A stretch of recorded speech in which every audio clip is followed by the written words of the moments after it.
امت کو قرآن کی سمجھ نہیں ہے. ہم نے خود سمجھنے کی بھی فکر نہیں کی اور لوگوں نے روک بھی رکھا، کیونکہ قرآن جب انسان کے سمجھ میں آتا ہے تو یہ اللہ کے علاوہ تمام زنجیروں کو توڑ دیتا ہے. پھر یہ کسی کی ہتھ کڑی میں نہیں جائے گا، یہ کسی کی ہتھ کڑی میں نہیں جائے گا. اب چونکہ ہتھ کڑی لگانا ہے اس لیے کہا قرآن تم نہ کھولنا، تم تلاوت کرو ہر لفظ پر تمہیں 10 نیکی ملیں گی، سمجھنے کی کوشش نہ کرنا. کہ کیوں قرآن تم سمجھ نہیں پاؤ گے. یہ ٹھیکہ ہم کو ملا ہے کہ ہم سمجھیں گے تمہیں بتائیں گے، تم نہ اس میں دماغ لگانا. کیوں نہ لگاویں؟ کہا تم کیسے سمجھو گے، تم نے جو کتابیں نہیں پڑھی ہیں. تو قرآن سمجھنے کے لیے کتابوں کی ضرورت کہاں سے آئی؟ اللہ نے قرآن اتارا. کس نے اتارا؟ اللہ نے قرآن اتارا ہے. اللہ نے کہا کہ دیکھو ہم نے اس کو آسان کر کے اتارا ہے. کون کہہ رہا ہے؟ اللہ کہہ رہے ہیں. اور تم کہہ رہے ہو ہاں قرآن سمجھنے کے لیے 20 کتابیں اور پڑھنی پڑیں گی تب قرآن سمجھ میں آئے گا. تو اللہ نے ان 20 کتابوں کو کیوں نہیں اتارا؟ اگر یہ بات ہے کہ قرآن کو سمجھنے کے لیے 20 کتابیں اور ضرورت ہے، اللہ نے وہ 20 کتابیں کیوں نہیں اتاری؟ ہم اسی بات پر اپنی مغفرت اللہ سے کرا لیں گے جھگڑا کر کے کہ ہم کیسے سمجھتے ہیں آپ کا کلام، کہ آپ نے کلام تو دے دیا لیکن وہ کتابیں کیوں نہیں اتاری؟ میں یہ اپنی ذات کے سامنے رکھ کے کہہ رہا ہوں کہ ہم تو اس پر اللہ سے انشاءاللہ جب سامنا ہوگا حساب کتاب کا دن ہوگا تو ہم جھگڑا کر لیں گے کہ نہیں کسی کتاب کی ضرورت نہیں ہے. قرآن کو سمجھنے کے لیے ہدایت کی ضرورت ہے. قرآن کو سمجھنے کے لیے ہدایت کی ضرورت ہے. ہدایت ایک نور ہے. ہدایت ایک نور ہے. وہ نور غیب میں ایسے کام کرتا ہے جیسے اندھیرے میں ٹارچ کام کرتی ہے. غیب میں ہدایت کا نور ایسے ہی کام کرتا ہے جیسے اندھیرے میں ٹارچ کام کرتی ہے. یہ سبب کے راستے سے ٹارچ وجود میں آئی تو یہ کیا دکھاتی ہے اندھیرے میں؟ یہ سبب دکھا دیتی ہے. آپ کو کھیت دیکھنا ہے ٹارچ جلاؤ دکھے گا، گاڑی دیکھنی ہے آپ کو دکھے گی، راستہ دیکھنا ہے آپ کو دکھے گا. غیب نہیں دکھائے گی، موجود ہی کو دکھائے گی کیونکہ سبب کے راستے سے وجود میں آئے گی.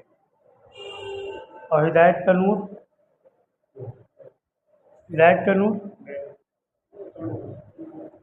وہ کسی سبب سے نہیں آتا ہے، وہ اللہ کے دینے سے آتا ہے. اس لیے یہ غیب دکھاتا ہے.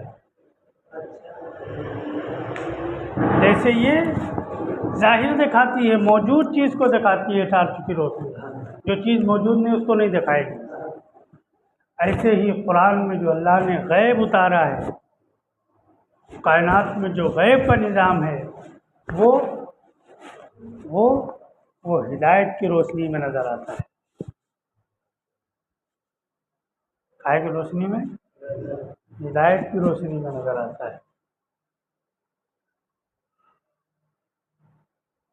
تو قرآن کتابیں پڑھنے سے سمجھ میں نہیں آتا ہے، قرآن ہدایت کو لینے سے سمجھ میں آتا ہے.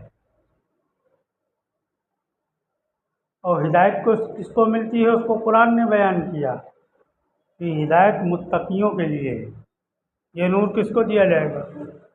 متقی لوگوں کے لیے دیا جائے گا. اب متقی کس کو کہتے ہیں؟ تو جب متقی کا مسئلہ آئے گا تو یہ کہیں گے کہ گالی نہ بکے، جھوٹ نہ بولے، شراب نہ پیے، زنا نہ کرے. یہ متقیوں کی دوسری درجے کی صفت ہے۔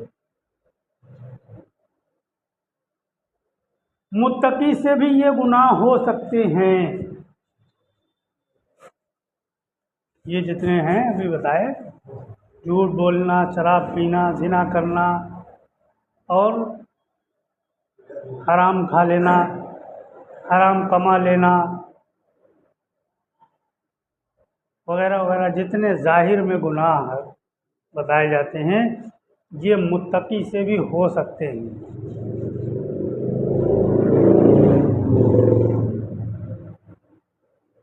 صحابہ کون تھے؟ صحابہ کون تھے؟ ارے متقی تھے،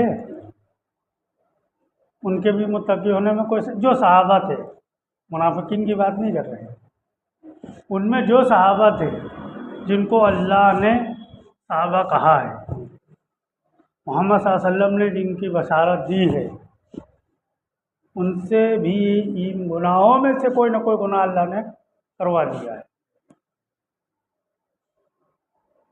اللہ نے نہیں کرایا، ان سے بھی یہ گناہ ہو گیا ہے۔ ان سے بھی ہاں صحابی ہیں، شراب پی کر نماز پڑھا دی، زنا ہو گیا، اللہ کے نبی کے پاس آ گئے، یا اللہ کے رسول ہمیں پاک کر دیجئے، ان سے زنا ہو گیا، وہ ہوا تبھی تو آئے، اے اللہ کے رسول ہم نے اونٹ چوری کر لیا، کون تھے؟ تو یہ ہو سکتا ہے متقی سے۔ متقی کون ہے؟ یہ دوسرے درجے کی صفت ہے، جس کو پڑھے لکھوں نے لا کے پہلے درجے پہ رکھ دیا۔ نہیں، متقی وہ ہے جس کی زبان سے شرک نہ نکلے، جس کی زبان سے شرک نہ نکلے۔ جھگڑا تو یہاں پر بھی ہے،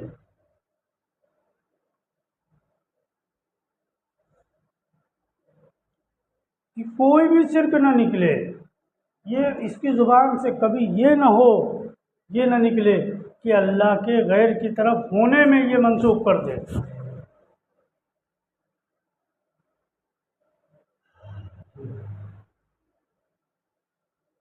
اس سے بچ جاوے، یہ متقی ہو گیا۔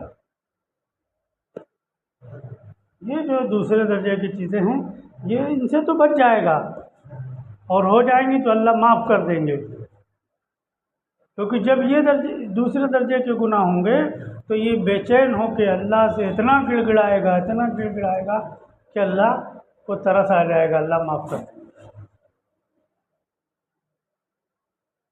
اب زبان سے اللہ کے غیر سے ہونا نہ نکلے، اللہ ہی کی ہر چیز کی طرف یہ نسبت کرے، اللہ ہی سے ہونا بولے، اس کے لیے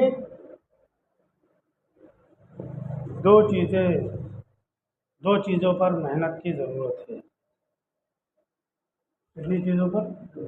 دو چیزوں پر۔ ایک کہ کلمے کا یقین، ایک کلمے کا یقین، اور دوسرے اللہ کے رب ہونے کا یقین۔ اللہ کے رب ہونے کی معلومات نہیں چلے گی، اللہ کے رب ہونے کا یقین اگر نہیں آیا تو اللہ کا بھی یقین نہیں آئے گا، پھر اللہ کے ساتھ اسباب کو شریک کرتے رہو گے اور خوب ڈھونڈ ڈھونڈ کر مثالیں بھی لاؤ گے۔ ہاں، پھر اسی پر جھگڑا کرو گے کہ اللہ نے سبب سے کہاں روکا۔ کوئی موسیٰ علیہ السلام کے ڈنڈے کے چھوڑنے کو سبب بتائے گا، پانی پر ڈنڈے مارنے کو سبب بتائے گا کہ نہیں اللہ کو نہیں جانتے ہو اس لیے اس کو سبب بتا رہے ہو۔ حضور صلی اللہ علیہ وسلم کے خندق کے کھدوانے کو سبب بتائے گا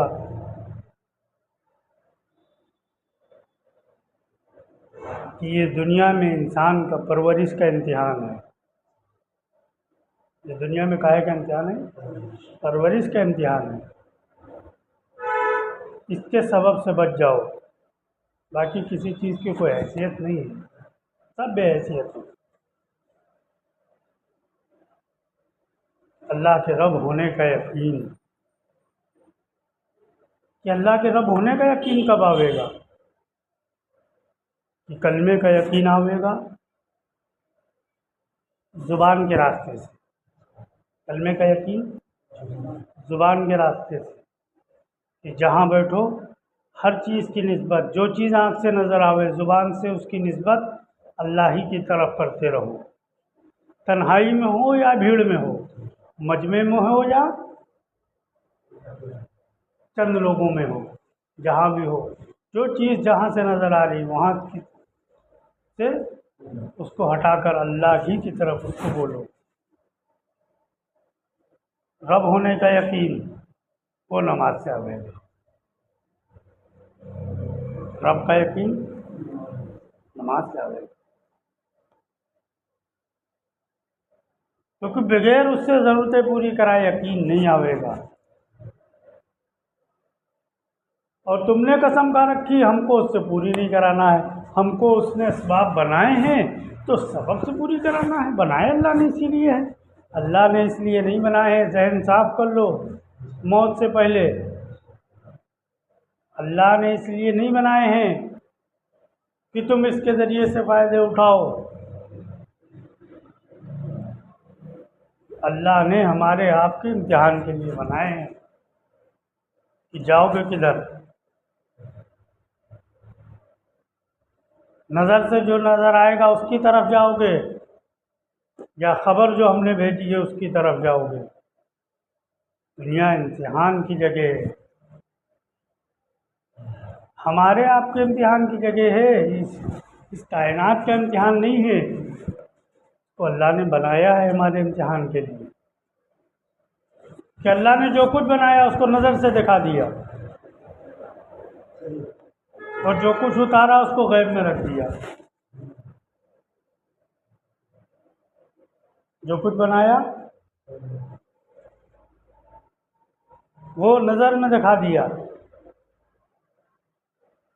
اور جو کچھ اتارا، جس پر اللہ نے جنت کا فیصلہ کرنے کا حکم دیا، اپنی رضا کا پروانہ بھیجا، اس کو غیب میں رکھ دیا۔ اسی دنیا میں انسان کو دونوں چیزیں نظر آ سکتی ہیں، ایک کے لیے کوئی قید نہیں، کافر ہو، مشرک ہو، مسلمان ہو، عیسائی ہو، پنجابی ہو، یہودی ہو، کوئی بھی ہو، ہر ایک کو اس آنکھ سے ظاہر نظر آتا ہے، کائنات سے ہونا ہر ایک کو نظر آتا نہیں آتا ہے، اس کے لیے کوئی قید نہیں۔ اب دوسری چیز جو اللہ نے اپنے غیب میں رکھی ہے، وہ جس کو اللہ نے قرآن کے ذریعے سے بتلایا ہے، اس کے لیے وہ ہدایت کا نور چاہیے۔ اس کے لیے کیا چاہیے؟ ہدایت کا نور چاہیے۔ وہ ہدایت کا نور کہیں مارکیٹ میں نہیں ملتا ہے، وہ ہدایت کا نور کہاں ملتا ہے؟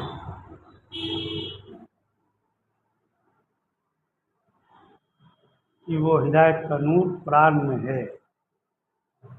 کہاں ہے؟ قرآن میں ہے۔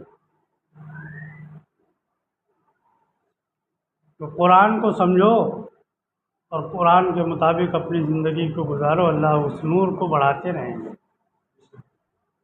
وہ نور بڑھتا رہتا ہے، جہاں اس سے ہٹے وہ نور گھٹتا رہتا ہے۔